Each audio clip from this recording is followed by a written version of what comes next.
Terima kasih atas kesempatan yang diberikan. Perkenalkan, nama saya Romano Kufrits Mantiri dari program studi Sistem Informasi kelas B. Pada saat ini saya akan menjelaskan sedikit tentang yang pertama, main komputer simbiosis atau simbiosis laki-laki komputer dari JCR Link Leader Maret tahun 1960. Nah, hubungan antara manusia dan komputer. Manusia itu sebagai pemikir dan komputer itu sebagai pemroses dari apa yang manusia pikirkan. Cara kerja komputer itu yang pertama input, terus ada proses dan penyimpanan atau storage, kemudian ada output.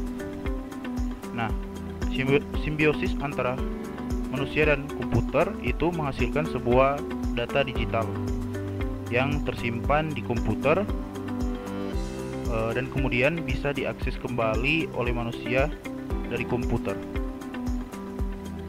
Kemudian yang kedua ada on-distributed communication network atau jaringan komunikasi terdistribusi dari Paul Baran September tahun 1962.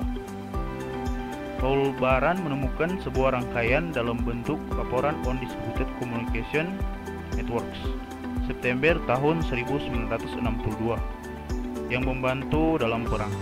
Yang penemuannya itu berfungsi supaya setiap pangkalan yang dihancurkan, data yang disimpan dalam pangkalan tersebut tidak ikut hancur, yang artinya data itu masih ada di pangkalan-pangkalan lain karena terdistribusi dalam satu jaringan. Bagi contoh, ini ilustrasinya. Ini satu buah jaringan dan yang hitam-hitam ini adalah pangkalan. Contohnya, jika salah satu pangkalan ini hancur, data yang ada di pangkalan ini masih ada di pangkalan-pangkalan lainnya. Kemudian ada Protocol of Packet Network Intercommunication dari Vinton G. Cerf and Robert E. Kahn. Program pengontrol transmisi lewat TCP/IP. TCP/IP adalah perangkat lunak pada jaringan komputer atau networking software yang terdapat dalam sistem dan digunakan untuk komunikasi data dalam internet ataupun local area network atau LAN yang terhubung ke internet. Ada juga flag TCP/IP yang menyimpan data-data penting.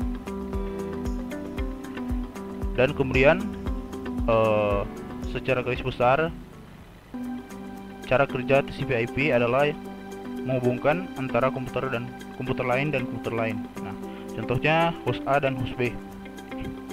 Host A akan mengirim data lewat aplikasi yang kemudian data tersebut ditransport menjadi IP yang kemudian dikirim ke IP dari host B sebagai bilangan biner.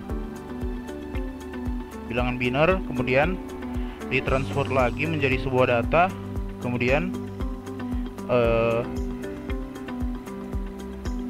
diakses melalui sebuah aplikasi dari host B.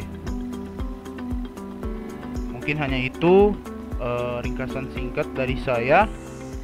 Terima kasih.